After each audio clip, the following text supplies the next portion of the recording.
오늘 은혜 받으실 하나님 말씀은 마가복음 12장 27절로 32절까지 28절에서 32절까지입니다. 28절에서 32절. 찾으셨으면 이제 한 목소리를 읽도록 하겠습니다. 서기관 중 한 사람이 저의 변론하는 것을 듣고 예수님께서 대답 잘하신 줄 알고 나와 묻되 모든 계명 중에 첫째가 무엇이니까? 예수님께서 대답하시되 첫째는 이것이니 이스라엘아 들으라. 주 곧 우리 하나님은 유일한 주시라. 내 마음을 다하고 목숨을 다하고 뜻을 다하고 힘을 다하여 주 너의 하나님을 사랑하라 하신 것이요 둘째는 이것이니 내 이웃을 내 몸과 같이 사랑하라 하신 것이라. 이에서 더 큰 계명이 없느니라. 서기관이 가로되 선생님이여 옳소이다. 하나님은 한 분이시요 그 외에 다른 이가 없다 하신 말씀이 참이니다. 아멘.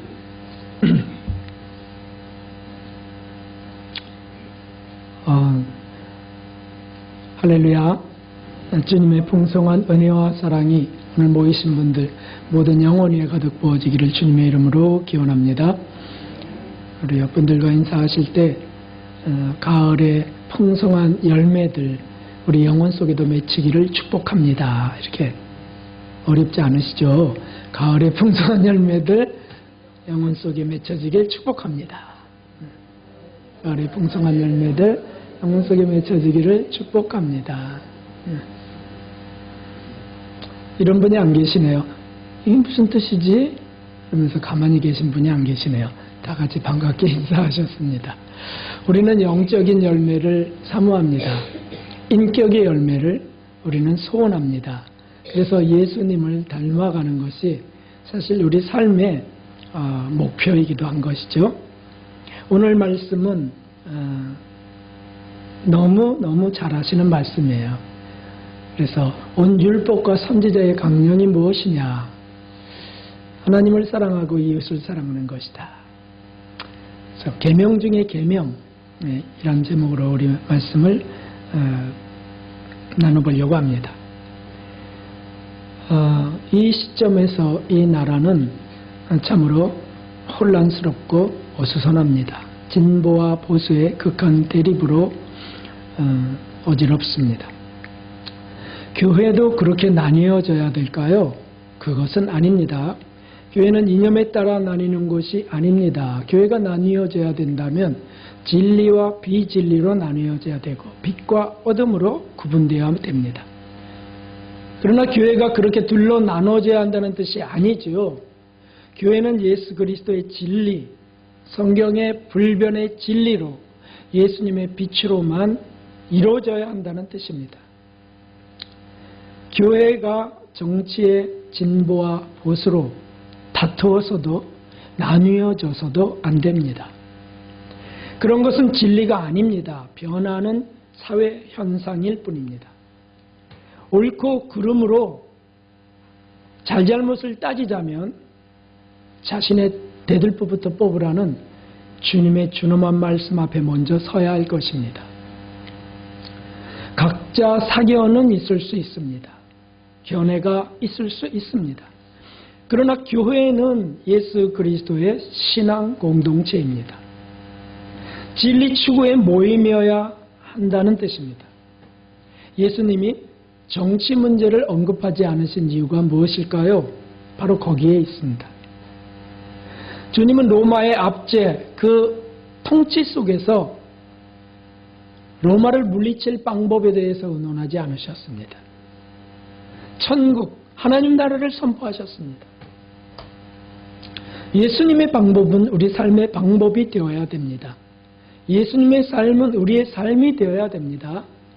예수님이 말씀하신 가이사의 것은 가이사에게, 하나님의 것은 하나님께 바치라 한 뜻이 바로 여기에 있습니다. 그러므로 좌파, 우파로 분열된 나라에서 하나님 나라를 주목하는 것은 더더욱 중요합니다. 신사참배의 시대처럼 우상을 숭배하라고 직접적으로 명하는 정치라면, 예배를 금지시키는 법이라면 그것은 목숨을 걸고 우리가 신앙을 지켜가야 되죠. 그러나 그런 구원과 직결되는 일이 아니라면 교회는 오직 예수 그리스도와 구원을 주목해야 한다는 말씀이죠.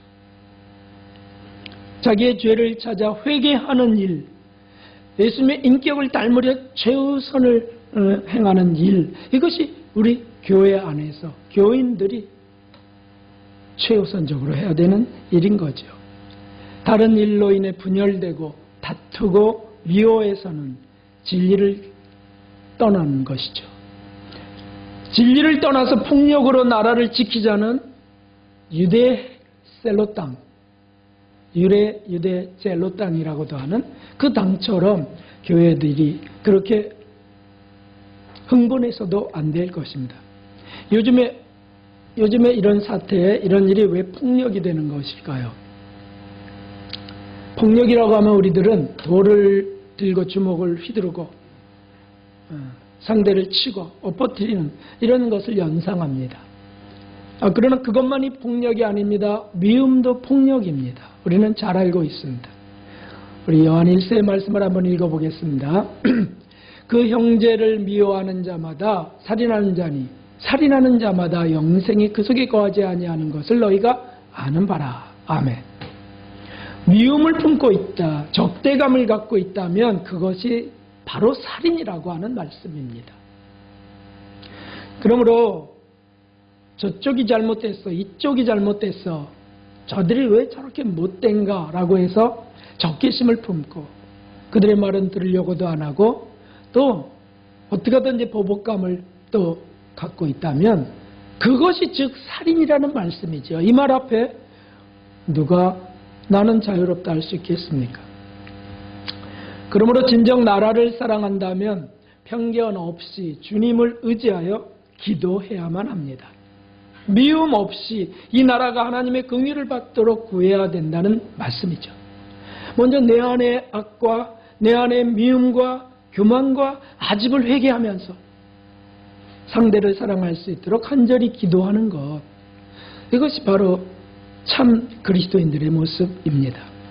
그런 것들은 없이 주장하고 외치고 상대를 비난하고 헐뜯는다면 그것이 미움이요 살인입니다. 오늘 말씀에서 주님은 모든 계명 가운데 가장 중요한 계명 중의 계명을 말씀하셨습니다. 한 서기관의 질문에 답을 한 것이었습니다. 서기관이 이렇게 물었습니다. 하나님의 계명 중에 첫째 계명이 무엇입니까? 라고 할 때 답을 주셨습니다. 답에는 두 대지가 나누어질 수 있지만 그것은 하나로 말할 수 있어요. 사랑이라는 것이죠. 가장 중요한 계명은 사랑이다. 하나님을 사랑하고 이웃을 사랑하는 것. 이게 계명 중에 계명이다. 그런데 사랑하는 성도 여러분, 이 계명 중에 계명인 이 말씀, 절대 진리, 온 율법과 선지자의 강령, 성경 속에 가장 중요한 계명 단어 사랑을 나는 나의 삶 속에서 얼마나 중요하게 간직하고 행하려 하는지, 이렇게 중요하게 강조된 말씀을 나는 얼마나 가볍게 생각했는지, 이런 것들은 정말 심각하게 우리가 돌아봐야만 하겠습니다. 둘로 나눠져 있는 이 말씀을 사랑이라는 주제로 살펴보려고 합니다.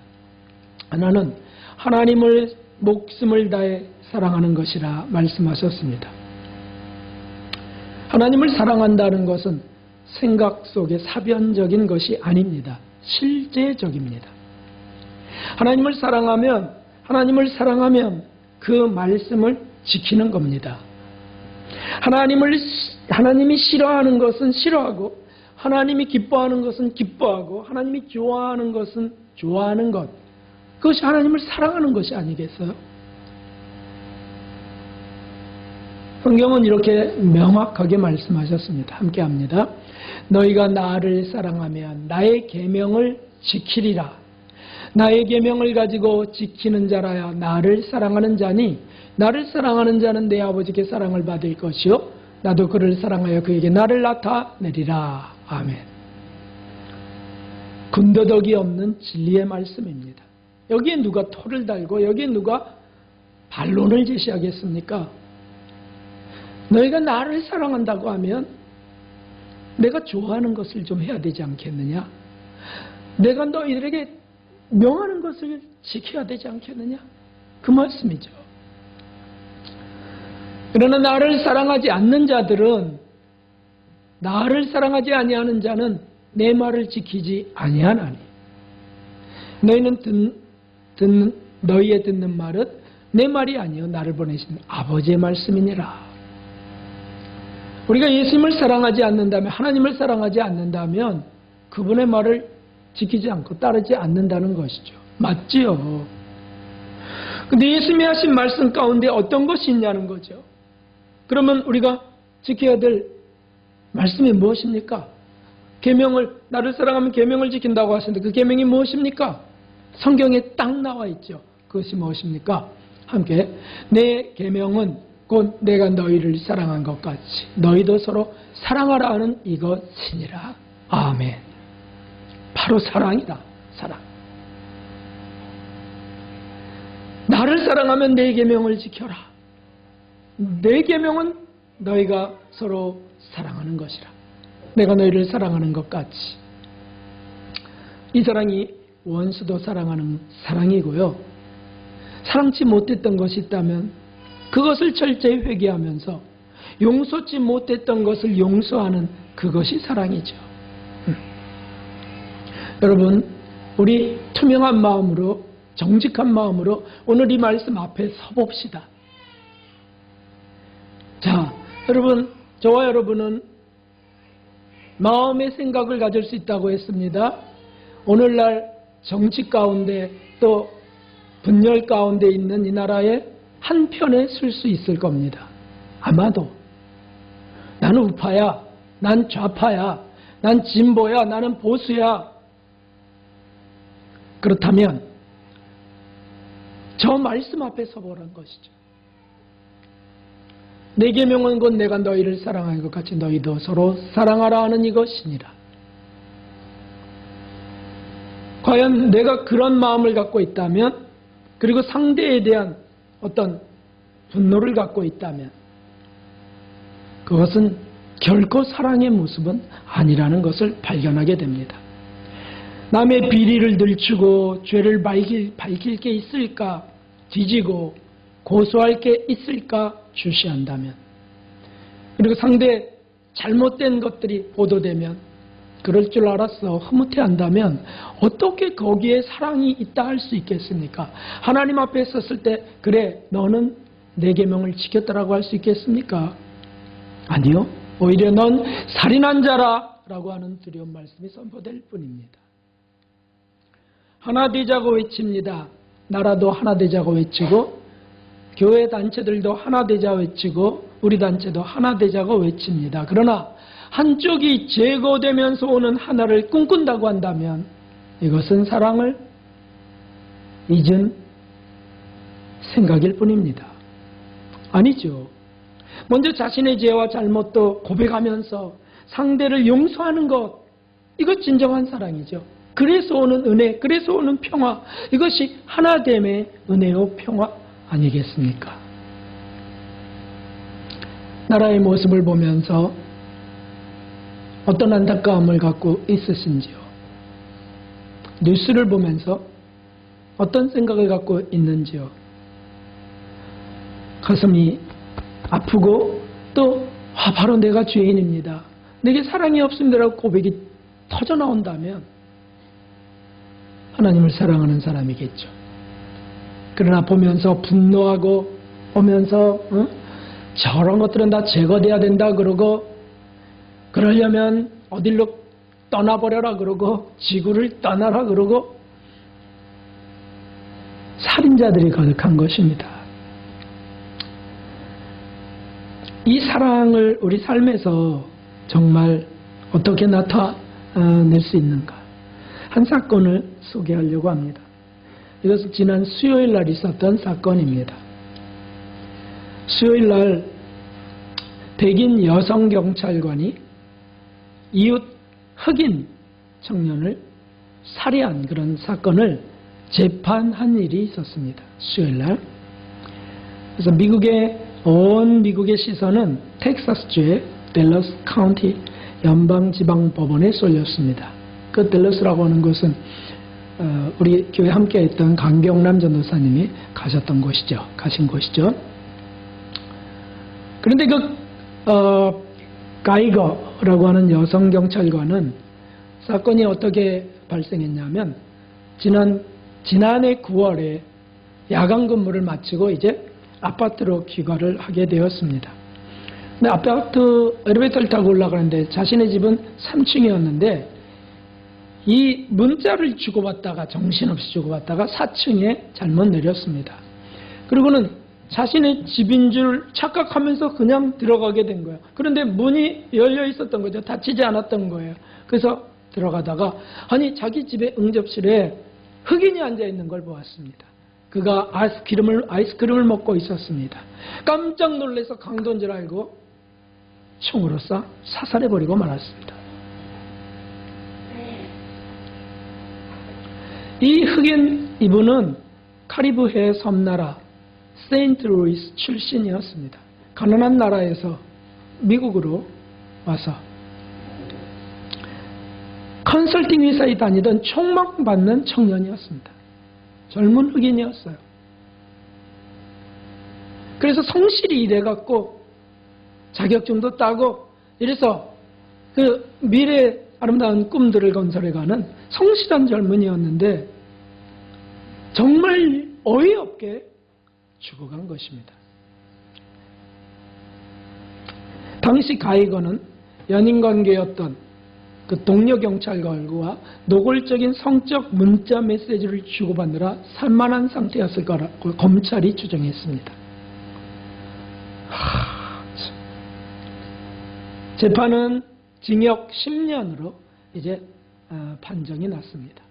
그러니까 예상보다 훨씬 형량이 낮은 선고에 법정 밖에 모인 사람들은 야유를 쏟아냈고요. 비난을 하면서 웅성거리고 시끄러웠습니다. 그러나 정작 그 희생자, 그 보탐진, 그의 동생 브렌트 진은 이런 말을 하는 것이었습니다. 거기 참석했거든요. 저는 이 말씀을 드리려고 합니다. 그 동생은 이렇게 말했습니다. 그녀가 하나님께 용서를 구하면 하나님은 그녀를 용서할 것이 분명하기에 나도 당신을 용서하겠습니다. 이렇게 막 입을 열었습니다. 나는 당신을 한 명의 사람으로서 사랑합니다. 당신에게 어떠한 나쁜 일도 바라지 않습니다. 당신이 감옥에 가는 것조차 바라지 않습니다. 당신의 남은 삶을 그리스도께 바치기를 원합니다. 그러니까 그리스도인이었다는 뜻이죠. 그 가족이 그리스도인이었어요. 그리고는 이어서 저 범죄자, 저 여인을 제가 안아줘도 되겠습니까? 판사에게 요청을 했습니다. 그러자 그 여성 경찰관 그 범죄자도 살인자도 울먹이고 그러나 앞으로 걸어 나와서 그 브렌트 청년의 품에 안기게 됩니다. 18살인 이 흑인 청년입니다. 두 사람은 증인석 앞에서 한참을 포옹하면서 대화를 주고받았고 그동안 가이거의 흐느낌이 법정을 가득 채웠습니다. 10대에 불과한 이 피해자 동생, 이 보여준 그 용서의 그 포옹, 그 중심이 무엇입니까? 그 주제가 무엇입니까? 그것은 사랑이었습니다. 하나님을 사랑해서 하나님의 계명을 실천하는 것이었어요. 그 포옹에 댈러스 지역사회는 감동과 찬세 메시지를 보내고 온통 시 전체가 감격에 휩싸입니다. 그 시장은, 댈러스 시장은 성명을 내고 브렌트 진 행동에 깊은 감동을 받았다고. 브렌트와 그들 가족이 보여준 사랑과 믿음, 용기에 믿을 수 없는 사례들을 나는 이제 절대 결코 잊을 수 없을 것이라고 고백했습니다. 그 검찰청장도 댈러스 카운티 지방 검찰청장도 이것을 이렇게 말했습니다. 오늘날 사회에서, 저는 이게 한국 사회에서 이렇게 들리더라고요. 오늘날 사회에서 특히 우리의 많은 지도자에게서 보기 드문 치유와 사랑의 놀라운 행동이었습니다라고 극찬했습니다.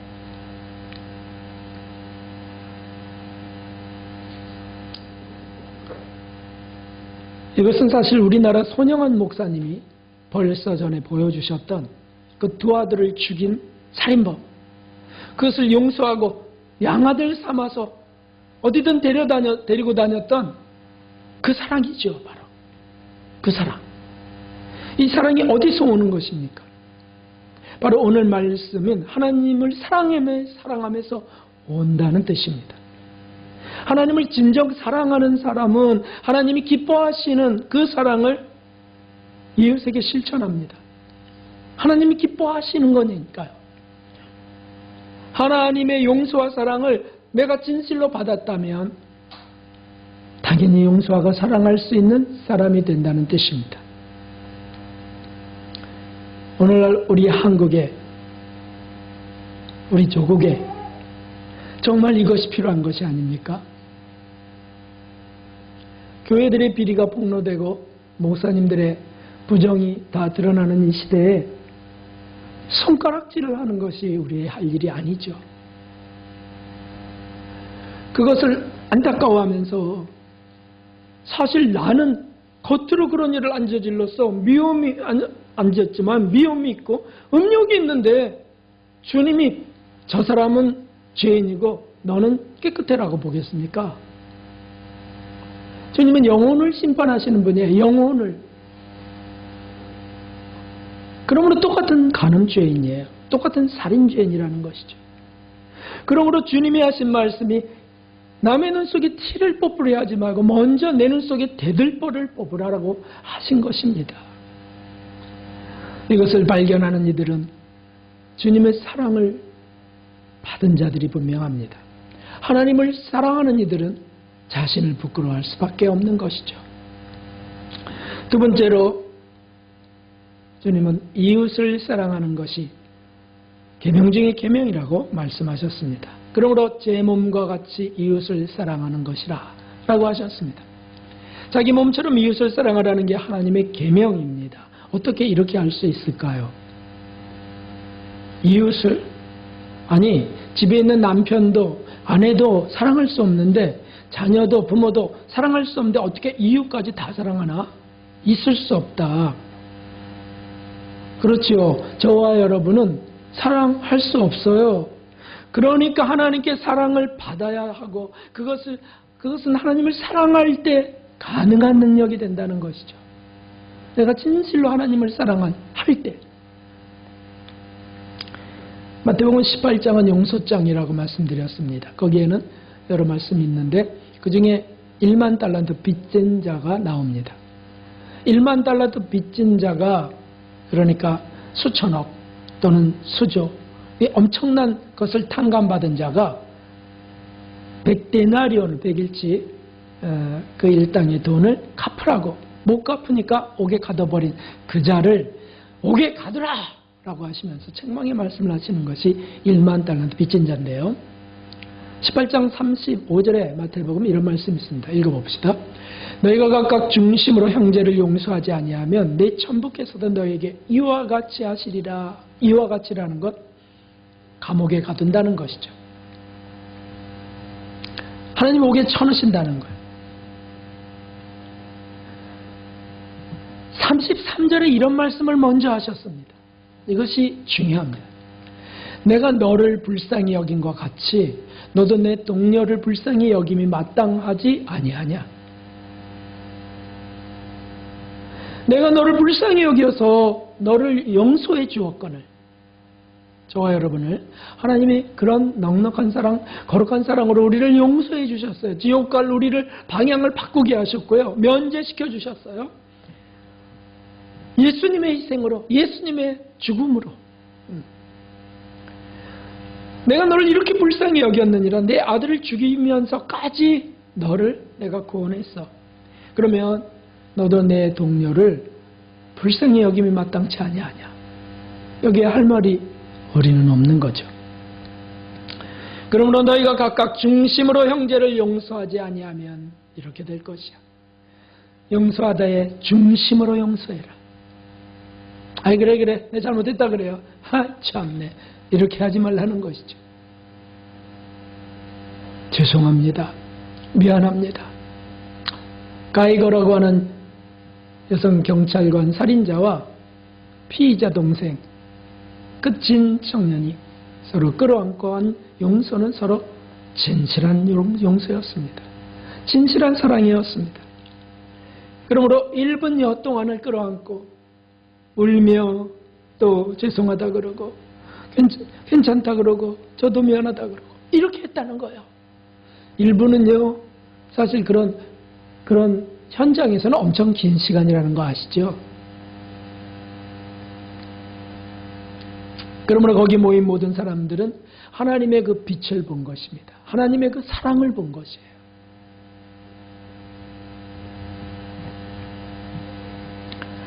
우리가 누구를 용서할 수 없을까요?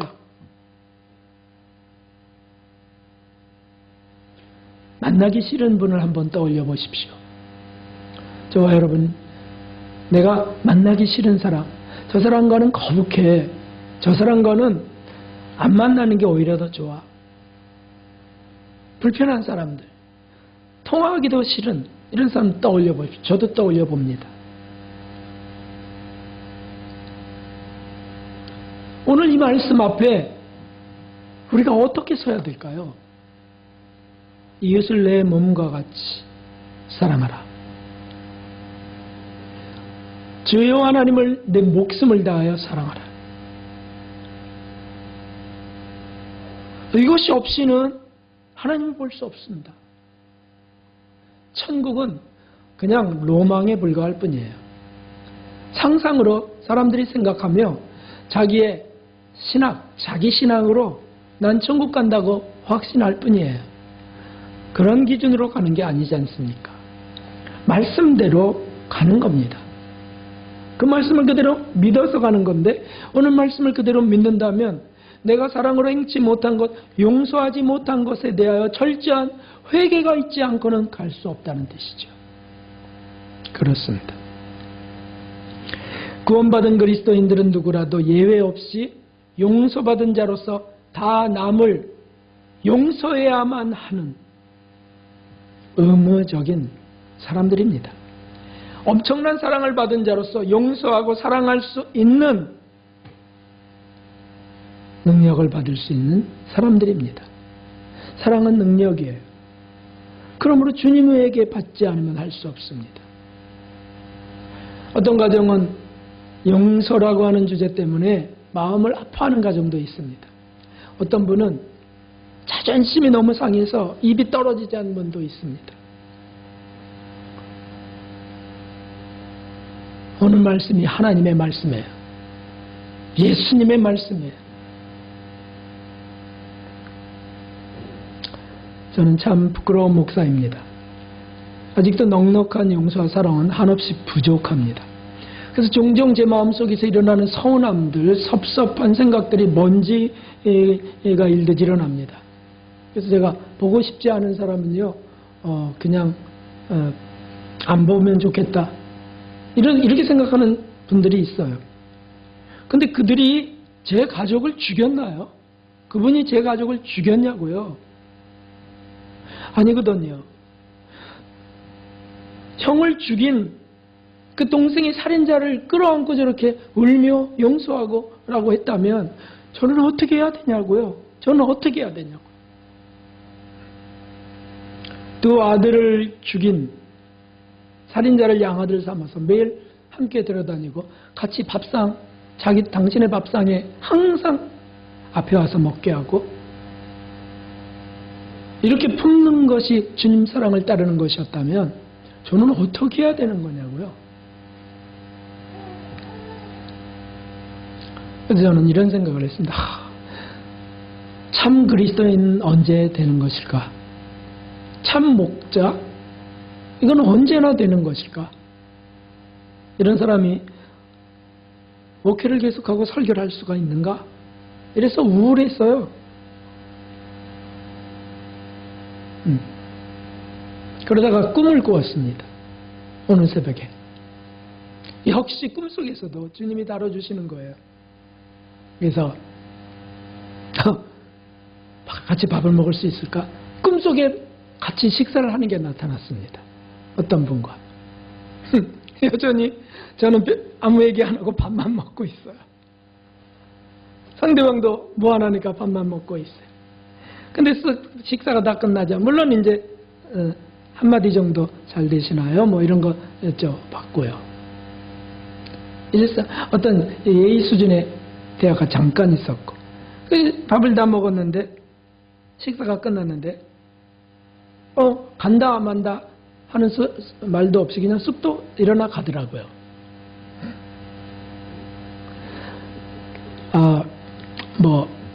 먼저 일어나겠습니다.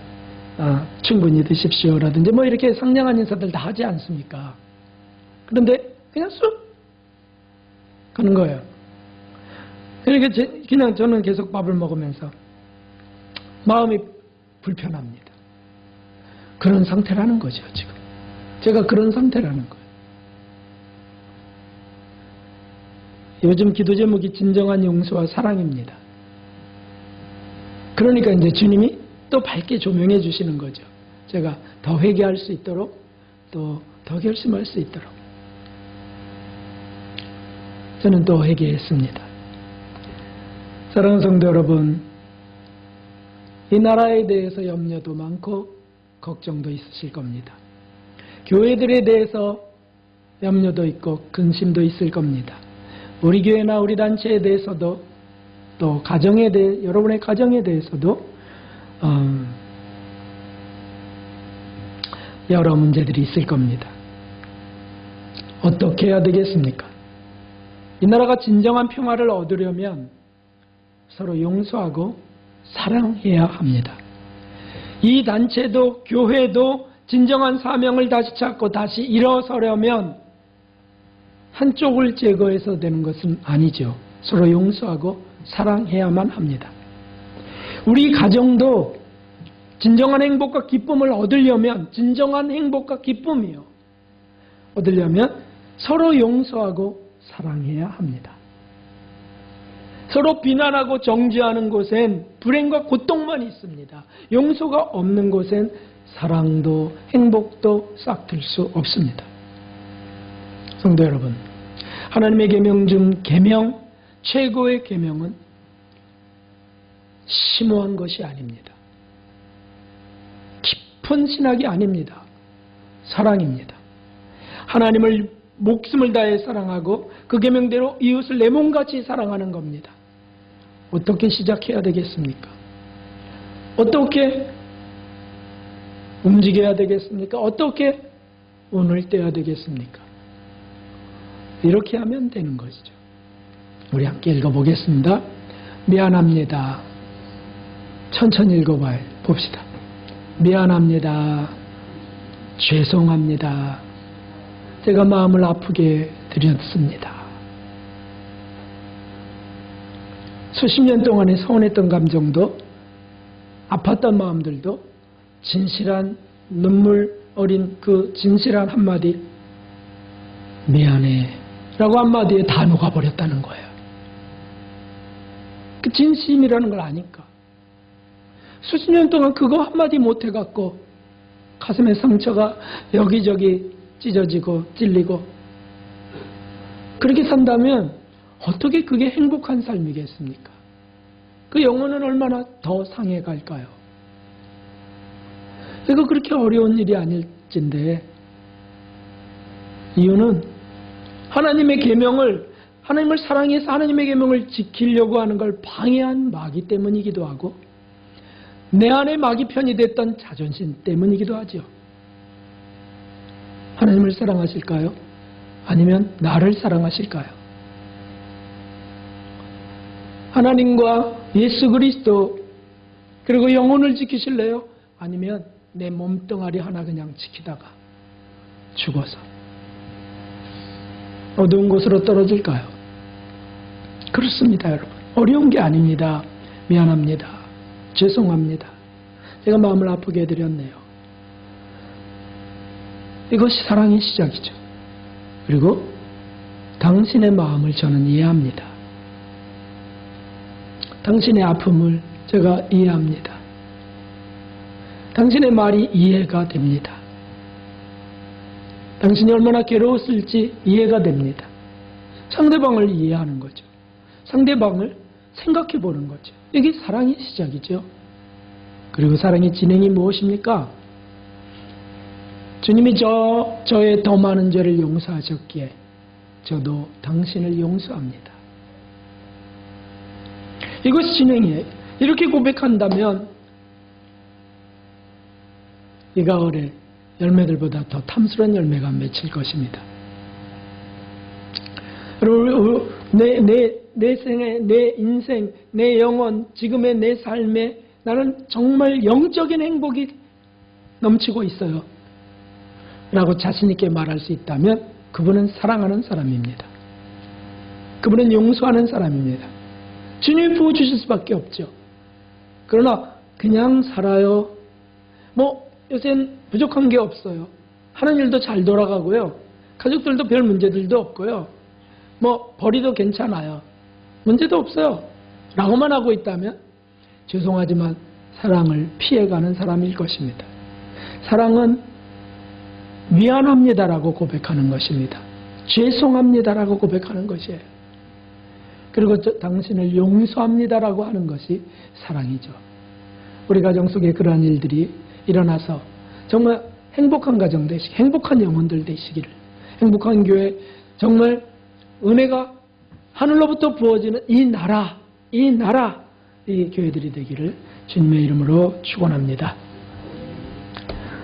404장 우리 찬송 드리고 우리 나라를 위해서 또 교회들을 위해서 우리 교회와 우리 가정들을 위해서 기도합시다. 우리의 영혼들을 위해서.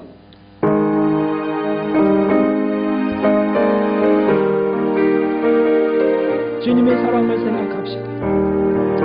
크신 하나님의 사랑 나도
하나님 크신 사랑은 중요한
자